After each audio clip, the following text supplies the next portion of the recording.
like, let's go back. You don't have to tell your age. When you first started in bow hunting, how old were you? Okay. Where were you at? Yeah. What were bows like? What was, Yeah. That's a long time ago. Yeah, they were sticks. I started bow hunting, about 18. 18. That's when I started, yeah. And then it was very rudimentary. We had an archery shop that there was in town, just a little bit away, probably about 10 miles. Tom's, remember him? Yep. Tom's Archery, yep. And they had, my first bow was a Robin Hood. Well, Robin Hood, tell me. Robin Hood was 2 small wheels. They were compound bows. Okay. 2 small wheels on them. Arrows that we had were whatever he had, Were they nothing was balanced. aluminum? No, yeah, they were aluminum, heavy, real heavy. Real feathers. Yeah, real feathers, long feathers. Broadheads they did start coming out with broadheads that were with removable replacement blades, but a lot of guys hunted with bear with it, and that's kind of how it all started. We didn't have much, nobody to train us or anything. We were really first generation bow hunters. The people all before us were all longbow hunters. So They're using a glove, and then we went to a finger tab because a finger tab is better than a glove. Yeah, finger Still tabs terrible had to compared have, to yeah, the least, yeah. And we shot deer with them, Yeah. with the earliest stuff. The pins, what it was stacked on the side. There was a rack that you had your pins exposed in and pin guards. There was no peeps, nothing like that. You shot with fingers and you anchored off. Everybody developed their own. I used my eye tooth and side of my nose and my string on the inside. That's what we did. We shot a lot. They were very light bows, And then kind of as that progressed is, everybody wanted bigger, heavier bows. They started coming out with them. And so everybody got heavier because they shot faster, heavier arrows. You could be more accurate distance, and we were. But we still shot with, we all shot with tabs. Some people shot with gloves, but most of them shot. It was illegal in Minnesota. Yeah. You couldn't use release. Couldn't use release, no. And then I don't know when it was. I'm saying the mid '90s. Yeah. Well, I was doing this in, But I was saying it was probably the '90s when they finally legalized mechanical releases. Yeah. this is really. Yeah, I was. And we all switched to it as soon as they made it legal. Right, it's better. Right. I always wonder why their resistance to change whenever that's something that could make you more proficient or make this a more efficient kill or Right. just a little more. Yeah. They just recently legalized scopes on muzzle loaders Yeah. in Minnesota. You had to use open sights, and I never agreed with that because you can't shoot any further with a scope. You just can actually hit. What Be you're better, aiming yeah. at. Yeah. It's even better for the animal. Too. Yeah, right. Yeah. Just left losses, in my opinion. But so they did that now finally. I think though the traditional people were bucking against compound people, and the traditional people were the people who had the ears of the DNR, So they have it. So anytime there's a new trade, they're thinking it's going to take it away from them. It's going to be more proficient. We had in Minnesota, we're from 3.5 month bow season. First thing they're thinking is they're going to shrink this down to 2 weeks, like gun hunt, And it's happened with every tool that's come along. Yeah. And we got bows, and we got bigger bows. We got bows, we were shooting 80-pound bows, that had, 30% let off. The earliest ones were. Oh gosh. And those bows would blow up. They'd blow up. So you pulling it. I've had a couple of them go. You pull it, and all of a sudden it comes overdraw, and you see all these particulate come off the limbs. It's because they were experimenting with different materials, fiberglass and different things, and the limbs would break, and it'd fold back into you, so cables would break early, and then we got into, big bows. I remember I got, I was probably mid-20s or early 30s when they had those, can't think of what the brand was, High Countries. They were big, those were bows, we would shoot them at 85, 100%, 60, what were they? 30%? I never had I never had one. Yeah, 30%, we cranked them up to 90 or 100, I should post a military for bows. 50% let off. Yeah, It's 94 pounds in the draw. Yeah. And if you shot it every day, you could do it pretty good. I feel like But if you didn't do it a lot, And fingers, and no, with your fingers. It would pull on your finger joints. I feel like that makes you if you could do that, you could probably grow a beard overnight too. it never helped me too much. But That's what we all did, though. that's all it was. That was what archery was at that time. Yeah, And we were yeah. struggling with different things. We had the arrows. We shot 24-19s. They're like quarter-inch across, giant aluminum arrows. And 150, 175 grain heads. Right? What did you shoot? I think I always shot 800. Seemed like that Thunderhead was out already. But a big aluminum arrows. You know, my first bow was, I was just trying to think, it was like 42 years ago, and I ordered it from Montgomery Ward Yeah. through the catalog. Got delivered out, you know, it was a bear, something or other. The rest, I mean, just I stuck the rest on the side of it and just started shooting it. Like So a where like a that piece of rest- tape or something. Or? It was just a little rubber arm that kind of came out. Oh, I a didn't little bit, you know, yeah. But they still use those in bow fishing a little bit. Yeah, it was. That's the level of sophistication that was. Yeah. So, I don't think I ever killed anything with that, dude. Though, by that bow. Didn't you first one? No. How old were you? 14. Okay. Got my first deer when I was 18 with a bow. Yeah. I think I started or got my first one. I was either 16 or 17. If you go back, that's 22 years ago. So we go back to right around 2000. Whenever, and I know at that point, like I did have some aluminum arrows, but it couldn't have been either. Carbon had to be coming out right in that Okay. time frame because I remember bending like you'd miss. Yeah. Bend a little. Right. It's trash, and you're just so frustrated. Right. And then the carbon ones, you know, the first set of those, you skip one off the target and bounce it off a tree, and you find it out in the pasture somewhere. You're like, Yeah. back in the quiver it goes. But they see a video what a carbon one does when it breaks. You ever seen that? Yeah, what it goes in their hand. Yeah, So I've always been a little leery about shooting those that aren't perfect. yeah. And I've been able to realize what it was. I realize it's not. But you think like so, if and I wasn't there, so it's fun to hear you guys talk about it. But the bear bows seemed like they were like the progressive company. Very much so. Yeah, they like really started to expand compounds out. And it was a They whole were bunch of. combined with Jennings for a while. I remember Yeah, Jenny. Bear and Jennings Yeah. were kind But of. then they had all these little offshoot companies that, like, you know, those Robin Hoods and that. There were little companies, there were small little factories that were making these different types of bows. I think I went to a PSC right after the Yeah, bear. I went to when was PSC, yeah. I know that at 18, that deer I killed out at PSC, and I PSC. stayed with PSC for a long time. Matthews was not out yet. When Matthews came out. I would have thought that was your 90s. They came Yeah. out with the solo cam. Yeah. That was the first big, Yeah. blow about that. That had to be the 90s or Yeah. something. I thought. My first new bow I ever bought was a Hoyt, and I was still in high school then. And then the second bow I bought was a Matthews, and I know that that was like say early 2000s then, but they had been around sometime before that. So I don't know. When I started, Matthews was about. I mean, that was the bow, The bow. the bow to shoot. I mean, if you wanted quality, easy. I mean, the draw on. They just seemed to shoot so much smoother. I never wanted to shoot a Matthews, so I always felt they spent way too much on marketing. I never bought one. Yeah. I just shot him. I never bought one. But I did end I up like buying one, and I do like it, and I shoot one today still. But I remember thinking, oh, they're blowing way too much on marketing. I'm not going to buy one. Darn it, they're pretty good. So I remember every new bow I think I've got, it's just the same trick. And I work in sales, you know, you think I would understand that they're going to get me because I want to buy it anyways. But you go in there and I go in and get my bow worked on, just going to get one more year out of this. And they're like, here, while we're working on this, why don't you shoot this? Oh, sure. And I remember I shot that. It was a Matthews Adrenaline, I think. Yeah. You know, and I shot it and it just felt like nothing happened. And I thought, wow, you know, I fought it. I didn't buy it that day. I went back 2 days later and bought it. Right. Shot it for like 5 years, and I bought the Z7 Extreme. Shot it for 5 years, and then we were in Louisiana, and a buddy of mine had a different bow, and he said, "Here, try this." So now I shoot that bow. Okay. Same trick, but Zach, he still has, my oldest boy still has that Z7 Extreme. It's got to be 8 years old, 9 years old, and it's just When you find comfort, it's hard to let go. oh, Yeah. I'm Because there's nothing worse than being in a tree and not having 100% confidence in what's in your hand. There's nothing worse. yeah. Because you're going to mess something up for sure.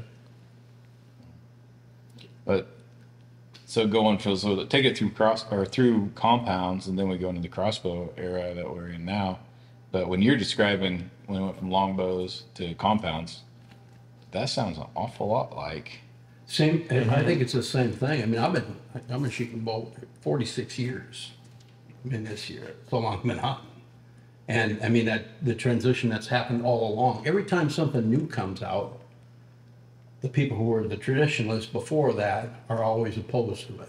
You know, even with sight lights, there was issues with sight lights, and they didn't like releases at first. It used to say it had to be handheld.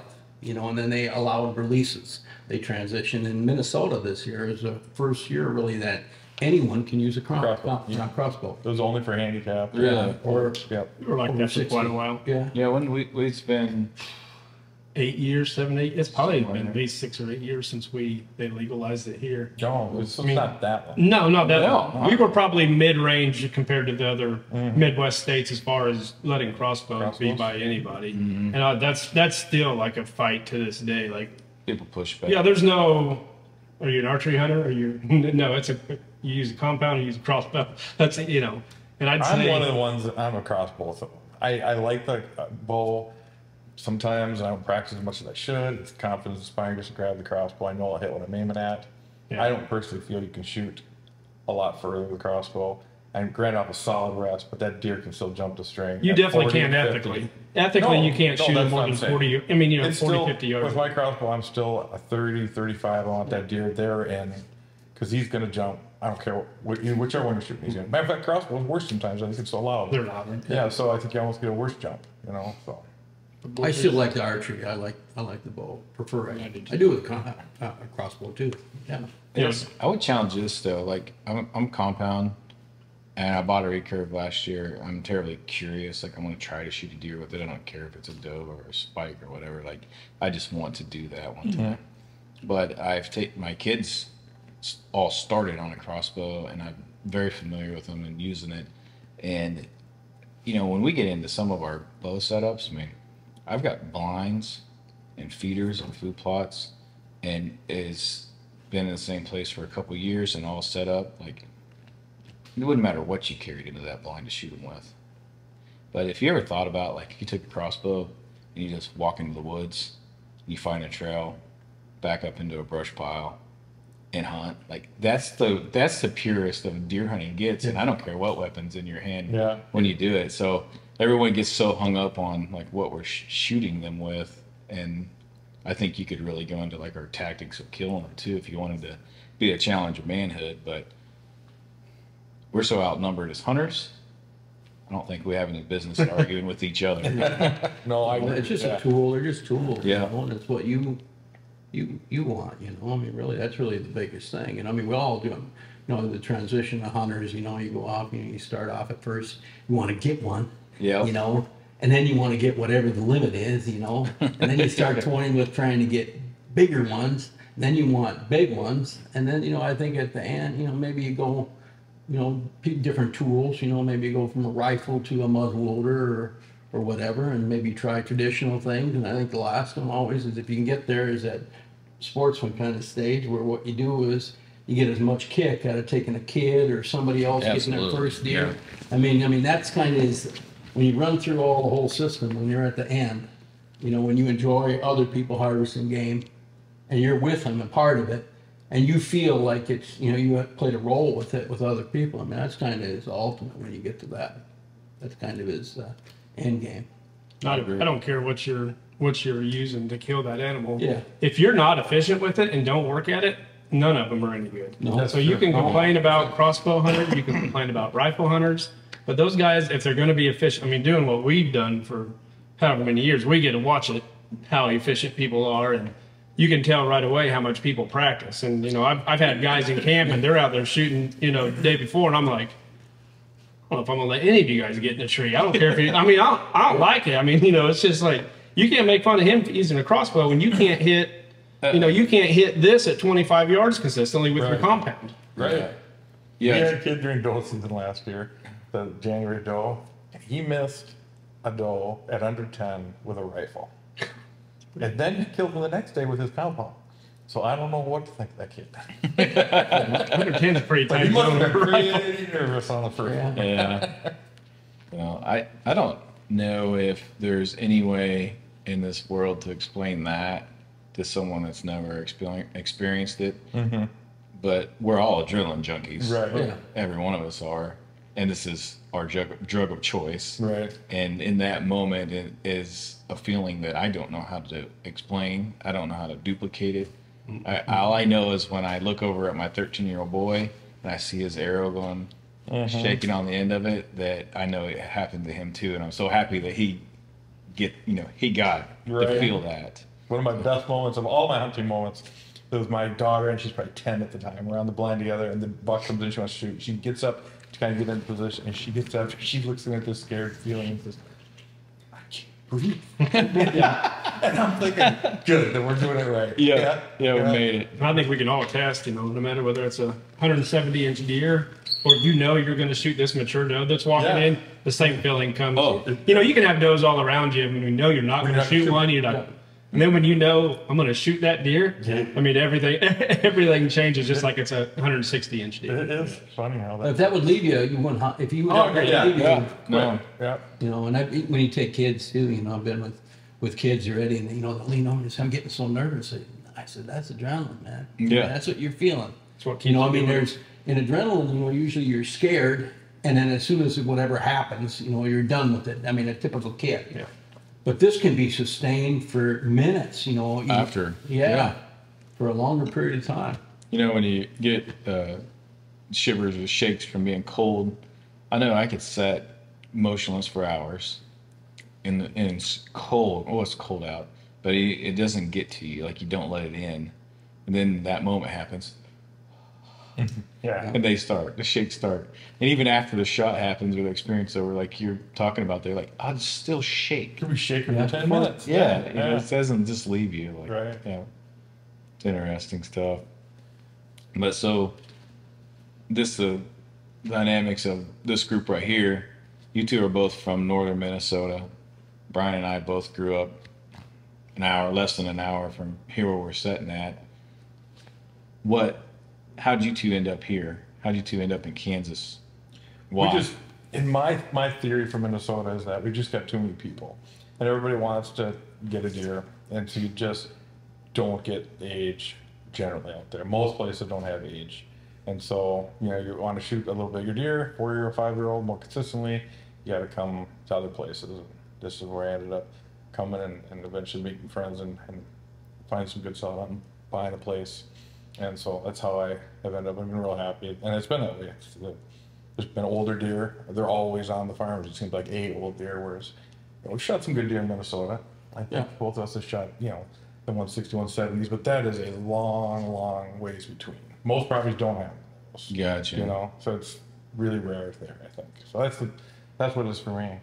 I think for me, it went from Minnesota. We would a nice deer when we were kids because almost all of them are killed at spikes. You'd have some big deer killed every year in the community, but 90% of them are baskets and spikes. I mean, people just are meat hunters, and they have in Minnesota, they have party hunting. If you know what that is. No, we don't have that here. Yeah, well, there is. I can have my shotgun and slug, and I can shoot your deer. So it deprives other people of their opportunity. But what that does is, it's more of a meat hunt. It always has been. And then, But real quick on that party hunt, what really happens, and I used to be as guilty as anybody, but you get together with a group of 8, let's say 8 guys. I think our party was about 8 guys. Well, there was a couple guys that were pretty good at getting deer. There was a lot of guys that were pretty good at drinking beer. And and so with party hunting, you still get 8 deer almost every year. And granted, most of the time there was a couple of guys that were shooting most of them. But I really devalue is kind of, suddenly it's like rabbit hunting. You're trying to get 3 or 4 to put in the bag as opposed to finding one animal and really trying to get that, Yeah. But it also reduces the amount. You just don't get as many deer that make it through to get older. yeah. And then, I went hunted Iowa the first year, non-resident there. And it was slug hunting. It was a giant group driving, 20 people. And that first day I saw more big deer than I'd seen in Minnesota in my life. It became a thing. The methodology that they used, it was a group hunts that were giant groups, and we drive, 3.5 sections at a time. So you're just putting like half of you or 2/3? Well, how the strategy was, like if you have a real long say you have a 3-mile drive that you're doing, you have little fingers that come out. You have poster drivers, we call them. They post at first and they join in the drive, walk out here. Oh. And they were, the Iowa guys, they were all first generation. They had difficulty shooting and missing and everything, And, the volume of big deer was just phenomenal. And in Iowa in the early years, you could just go buy a tag. You know, I mean, there wasn't, you get archery hunted every year.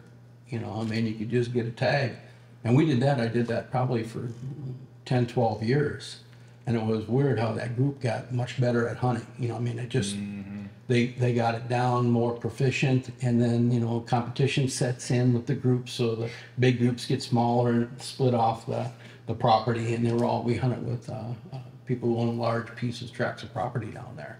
Didn't they start really gravitate towards stand hunting more and more? Yeah, and they did. They transitioned because what it was, and the issue is very legitimate. And you own all this property here, and you got the same chance as all the other 25. You know, they didn't have the ability to hone it in, so we started doing half sitting and half driving, and then they transitioned it all to stand hunting.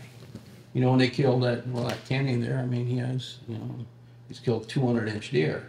Now, the reality of Iowa is I'll be lucky if I get 1 or 2 more tags in my life.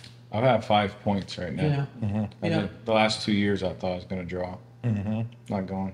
Maybe by the time I do, you guys will have yours too. And we can just make it bigger. We're a point behind you, so every year when you don't get yours, we're like crazy.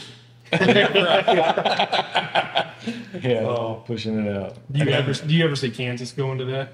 Well, To that's what draw? we were talking on the way down here. The phenomenon happened in Iowa. I think it's happening here now. I think we're in that progression. I mean, it's a supply and demand thing. So every year, like people would say, you know, are they putting out less tags? Like, why didn't I get drawn? It's like, no, I believe they are putting out the same number of tags, every year. but there's so many more people that are applying. Like the demand went up, so naturally the percentage of success is just going down. Right. I mean, we're not to half yet. We're getting but closer. We're getting closer. Well, I know originally, you know, it first started with COVID.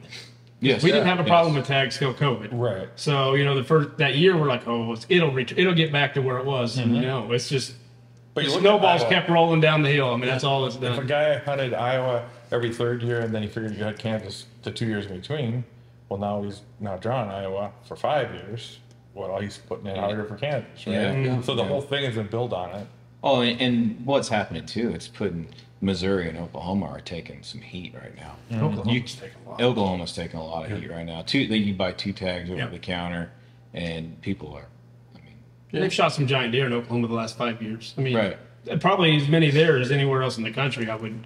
oh, I'd love to know. Yeah. Because I mean, I've seen a lot of them, and I'm like, but I mean, I can't imagine how many hunters they've gained in the last 3 or 4 years Well, they're due to probably Kansas gonna not change, don't you drawing. think?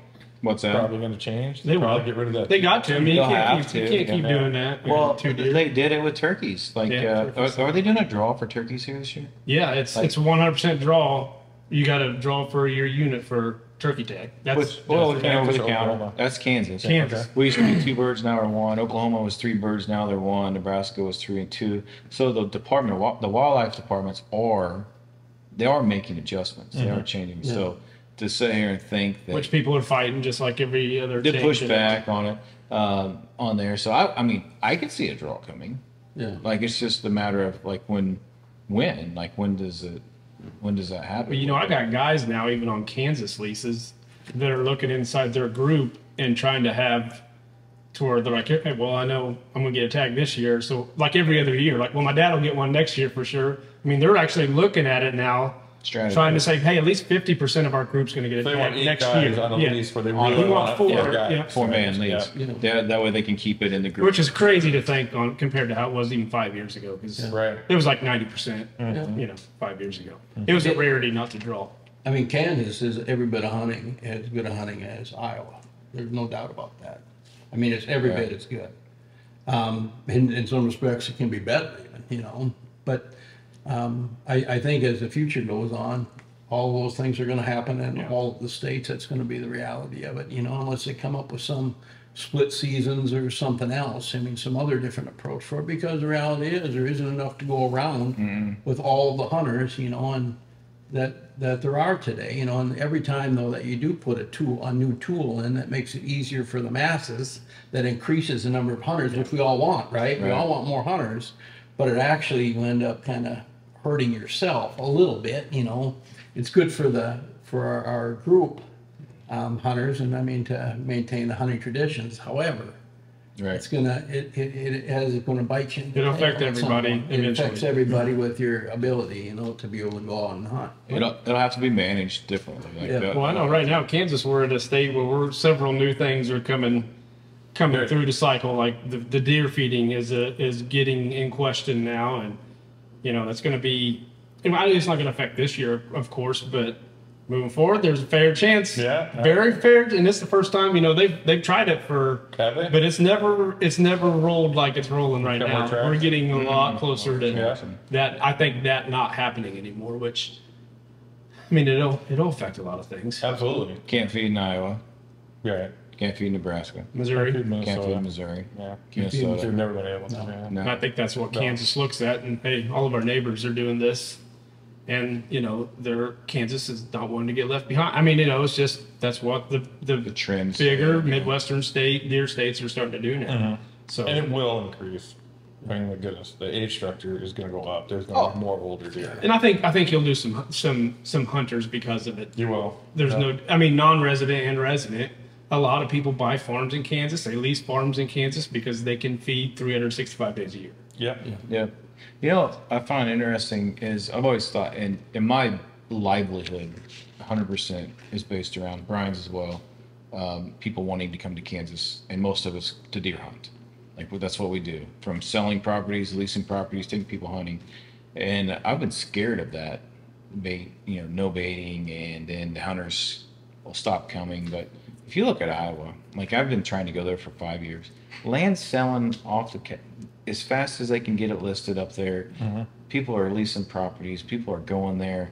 Like, if they ban baiting here, Kansas, they won't stop coming. No. People won't No. stop. It might have hurt you 10 years ago, or when you said the demand for the license was lower. Lower, If they had dropped the demand even, but now, with the demand is at now, I don't think it's going to. Let's say it knocks it back for 2 years. Right. But you know what's going to happen is we'll have 2 years of a way lower harvest rate, and the average antler size is going to go through the roof, and people will be beating the door down to be there to hunt those animals because the genetics and the dirt will never go away. Right. And if the deer are there, people are going to come. They're going to come. That's no matter what. That's the real thing. If you built it, they will come. Yeah. Yeah. And it will also, for me, I kind of like the no baiting.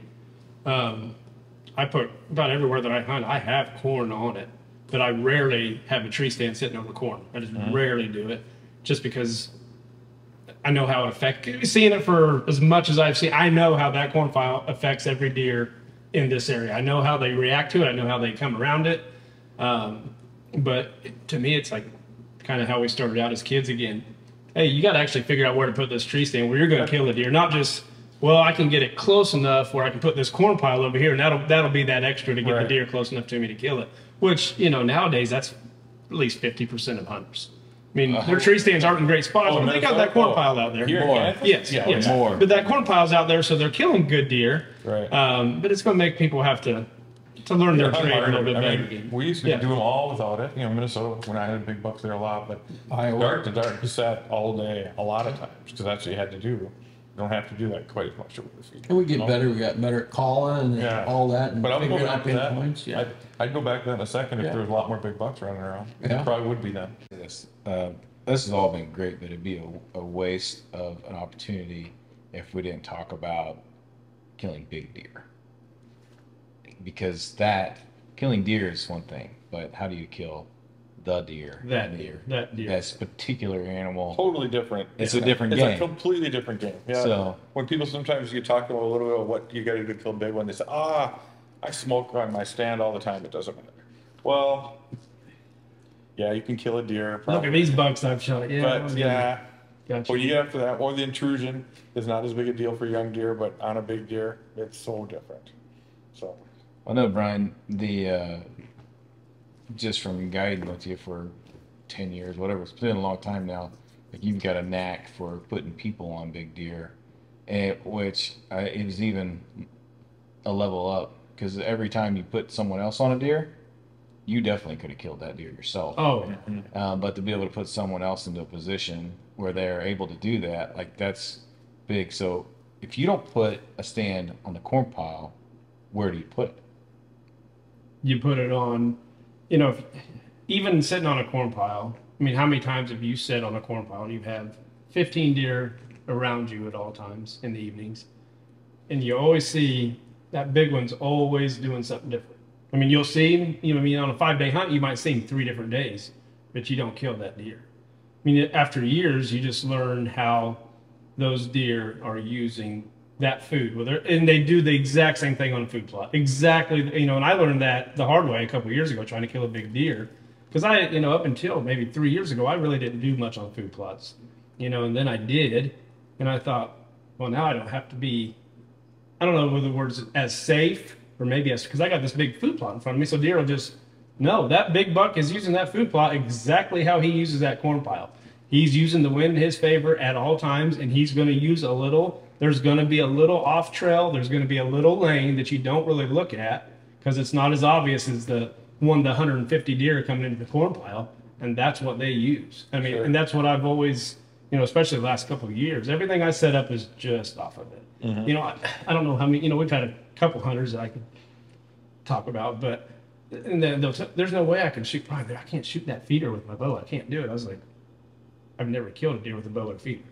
I go, you're in a spot because that's where the buck's coming in. He's not coming into that feeder. He's going to use this fence row. Just, you know, 2 days later, he shoots a 160-inch deer. And you were right. And it takes a lot of just watching that, you know, with all the trail cameras we've used. I mean, just seeing how deer react. And nothing gives you more experience than sitting in a tree and watching it. I mean, when you watch it, you're like, you know, that little guy, I got you. I got you. It might not be this year, but I got you. We've said that though, how many times? How long does it take to figure out a piece of ground? I'm always amazed how it takes 3 years. 3 years. Yeah. Yeah. 3 And I years. feel like at this point in my life, I should be smart enough and knowledge enough that I should walk in there and be able to do it. And it's Not Always happening. on the 3rd year, it starts really clicking. Yeah. I know. Why are they over there? How about that place in Iowa? You know what that guy? Yes. I keep seeing these buck, man. They're coming up over this hill, and they come down all the time. I hunted it a whole year. And I go up with Bill. We go up there, and there's a gate opening. You know, it's on public. You know. Yeah. But there's a gate opening there. And that's why they're pouring all out of there. Yeah. What is, as a hunter, I trust your eyes. Yeah. You know, I can tell people, and I'll tell them when I sit them in the stand, hey, let me know what you see. I can't, I'm not sitting there. Let me know what you're seeing. Yeah. Oh, yeah, great deer. Okay, yes, I know you're seeing a lot of deer, but let me know what you see everywhere. Oh, Don't just let me know yeah. what's going on in front of you at that time. Watch everything, let me know. Yep. If we have to move, we'll move. Just let me know what you see. Yeah. Yeah. I mean, because there's nothing better than your eyes and 5 pairs of eyes a week, you know, watching. You learn a lot from the stand. Yeah. You can't learn it all just walking through the woods. To me, I think a big part of it is wind. You know, I mean, everybody looks at wind on a micro level. You know, I mean, the trail's there and the wind's blowing at that trail, so I can't go in there. But it's approach and everything else. You might have blown that deer out. Yep. We drove down in Iowa. I can't tell you where there's in the middle of a section there's a little bit of timber, and you're getting the posters would be lined up, and the drivers would be coming around, and they ain't within a half a mile, and them deer are out. You know, I mean, they've caught the wind from where they parked. You know, I mean, that's a big thing. Even if you get the best setup and you come in the wrong way and your winds cross his bedding ground or where he's set up Yeah. at that time, you blew that deer out. I mean, them deer, I mean, it was unbelievable how much them deer would sneak out the back way. And when you got to see it, when you could sit up in your poster and you'd watch these deer moving out of that thing from half, 3/4 mile away, you know, that are sneaking down, they drop down in the creeks. And you think of that if you were coming in there to bow hunt, you know, for that big buck, he could be 2 farms 2 miles away by the away. time you got to your stand, Oh, yeah. you know? That's a big thing. And I mean, that's to me is a big thing. If you find a deer and you bump him, it can be gone. It's done. A big deer could be gone. Yeah. Yeah. Gone. One bump. Yeah. You don't get a Gone. second chance with him. When I first started actually shooting deer with my bow, got past the hunting part to actually having some success, I would drive around the farm, see where the trails cross the road. I'd go 20 yards off the gravel road into the first tree I can get in, and in the morning the deer comes, crosses the road, jumps in, and I shoot it. What I didn't realize is that was actually really good access because I wasn't traipsing through a bunch of the Yeah. farm or whatever. Right. I didn't know. I just knew this was working for me. Right. So you go to the next farm, find the trail across the road, and don't go in there too far, and it would work. Yep. But it absolutely seconds what you're saying there, Kevin, about the deer not knowing that you're there. Yeah. That's Okay. does that go into the big deer? I mean, definitely. Oh, definitely. Oh, yeah. You bump Even them, all he's deer. gone. They're I gone. mean- All deer, but big deer are gone. There, You know. there's a certain couple weeks a year you can do that, and there's a little. That's the reason we all have those stands. We're like, well, I'm not hunting unless it's November 7th through the 12th. I'm just not hunting. I can't Right. because I don't want to kick that deer somewhere else. So Yeah. that 2 weeks a year, you can probably get in there and That's the risky stand. But yes, you do it that make a that couple time. bad moves probably, but you can get by with it. 90%, 95% of the year, you can't get by with that because Right. you will change. He might still be on the farm. He might still use your area, but he's going to use it completely different than what Yeah. he was using it. I had one time in Minnesota, and this just blew my mind. We were hunting in December. We can hunt, through Christmas. We had snow on the ground.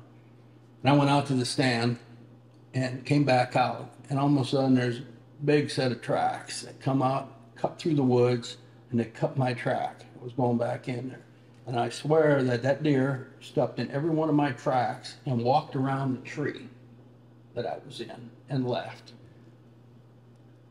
Why did he do that? That was when you weren't in And it. I wasn't in there, but I mean, it was in that night from, Yeah. from some time after I'd left the stand, probably in the nighttime, he crossed that and went to my stand.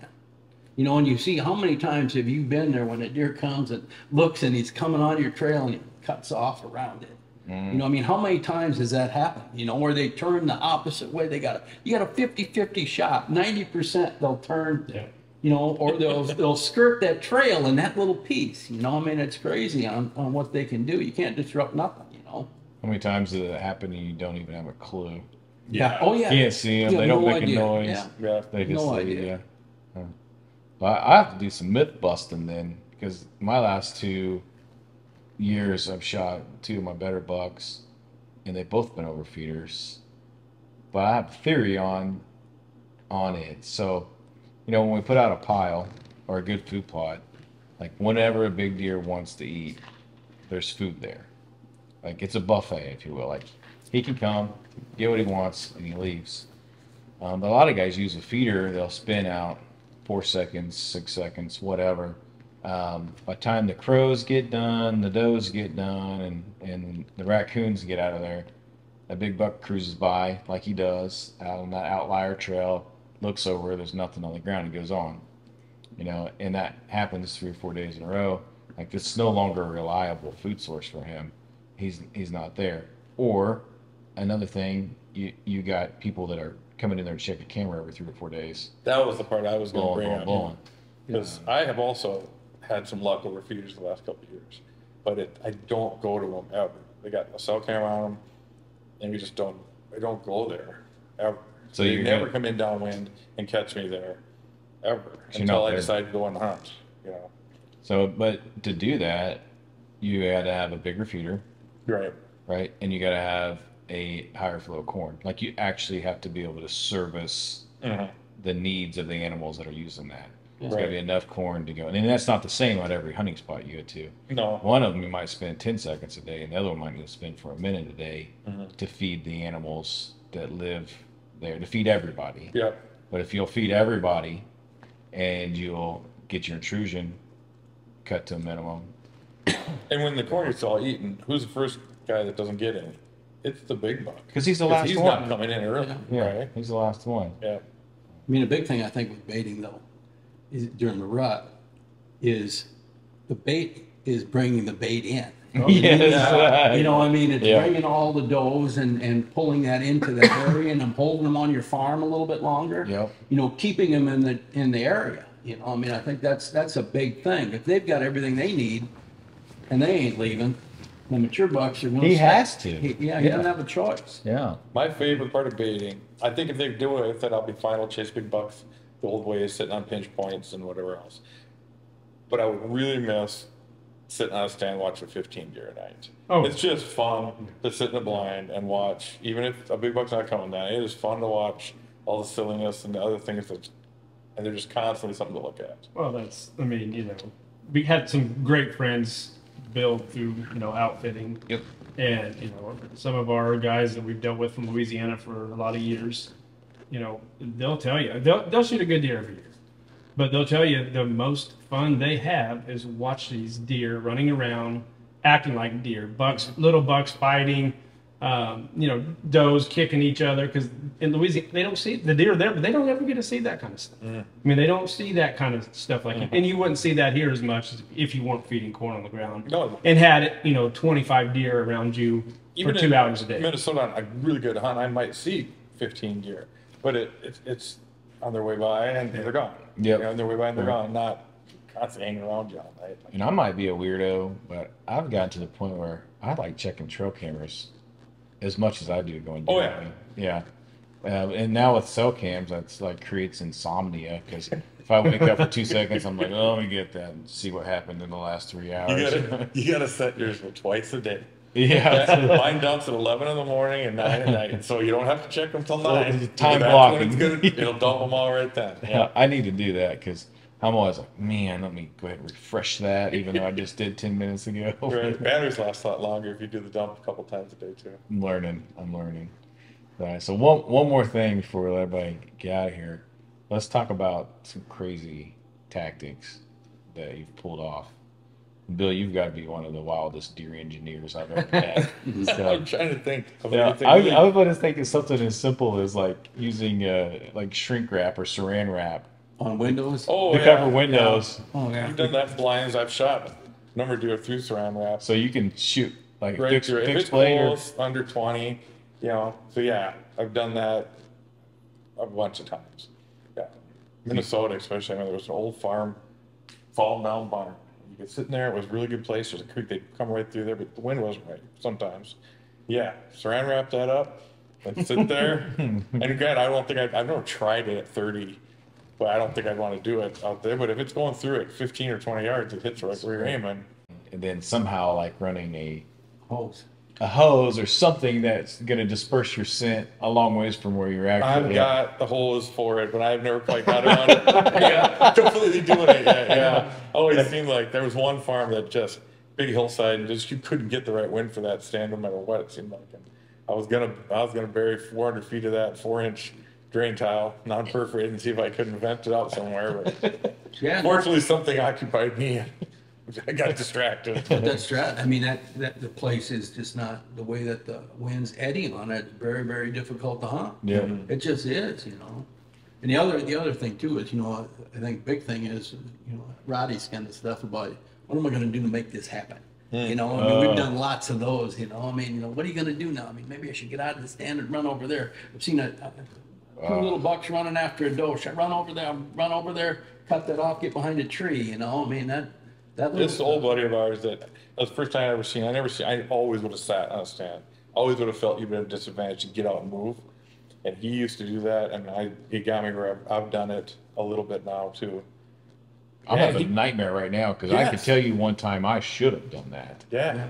I know one time out in South Dakota this buck we'd been chasing all week, and I thought I had him all figured out. He's come up this, and he pops up in the evening, 600 yards away, in a different creek he hadn't been in all week, And I realized from there he's going over to the winter wheat, and I'm not going to get in range. And he went back down the creek, and I just took. And for this, I should probably shouldn't be talking about this because I grabbed my doe decoy and I run out across the winter wheat field. It was during rifle season. 300-400 yards out across the field. Stand her up, lay down on the ground. You look right up at the sign that says, "Don't use this during gun season." But I'm on my belly now. I'm 400 yards closer in this winter wheat that's this tall, and these deer are all filtering out. And boy, they get really close. I mean, 70, 80 yards away from me before they got nervous. And eventually he came out, and I got him at 200 yards. But if I was sitting in my blind, Never that was happened. Paul Roddy. Yeah. I would never have done that the beforehand. cow decoy that you had. Yeah. Cow decoy in South Dakota. It's a big, what are they? Montana. They make, turkey and deer and elk. They make a cow one. Yeah, you can walk behind, to close the gaps on it. Yeah, I did that out in South Dakota. Almost when I see a rancher come in and you see him peel up to the fence, he thought one of his cattle got out. Oh, yeah. Something waving, So He shook his head. yeah, he was just shaking. His buddy, the ranch hand, was patting him on the back, laughing at him. There was no cows on our side, so he figured it was one of his that got loose. Yeah. That was fine. Yeah, it was kind of things. I mean, we've done a lot of stuff too with Colin. We've done some pretty stuff that's worked out pretty good. Yeah. Here's one. What technology in the last 5 years do you think that has helped more than anything? Maps, cameras, Yeah, maps. cameras and Cameras and Google maps. Map. I remember taking an airplane up to fly around a farm with a video camera. No, there you go. To try to get. So I just need to understand. I could not figure out how this all laid with the stuff. Like now you pull your phone out and you just. There was a guy back home that was a pilot and had his little airplane, and hunters used to do Yes. this so they could get aerial pictures of their farm, so Yeah. they could. So they Try and figure 'em out. to me, I mean, Ozonics has got to be like one of the biggest game changers. I think. Ozonics or Yes. Onyx? Ozonics. Like think so? the oh yeah. Really? I have guys Right. that swear they won't. They'd rather forget their bow at home than forget Ozonics. I had one. I have a different train of thought. Well, I've got guys that will use 2 of them. I've got a guy, Bill from Colorado. He'll use 4 of them at a time. 4. 4. Bill's also a scientist. Bill is a scientist. His up here is way ahead of me, and he will run 4 of them. And he'll tell me why, and he'll explain why, and I'm just like, whatever, Bill. Just don't forget your screws when you put it. You know, whenever you're hanging up all over the trees. What time you want me to pick you You up? know, they'll be here dark. I got a little thing that helps me a bunch too, is I got goose down, I got on my bow, and I throw them feathers and call them. You know, everybody's concerned, you know, you take your little wind puffer here and, oh, the wind's coming, it's just like this. You throw a feather, and you can watch it for 50 yards. You can see your thermal didn't go this way. It wraps around, goes around that tree, and then Doesn't that carries drag this you? way. My scent isn't, I think it's here. It's Yeah, there. Ending up over there. Yeah. Those feathers are just unbelievable. Milkweed is what I use, but Yeah, milkweed you looks have really to- good. And that, you know, and I've talked to Matt about it. You know, a farm over by you, Bill.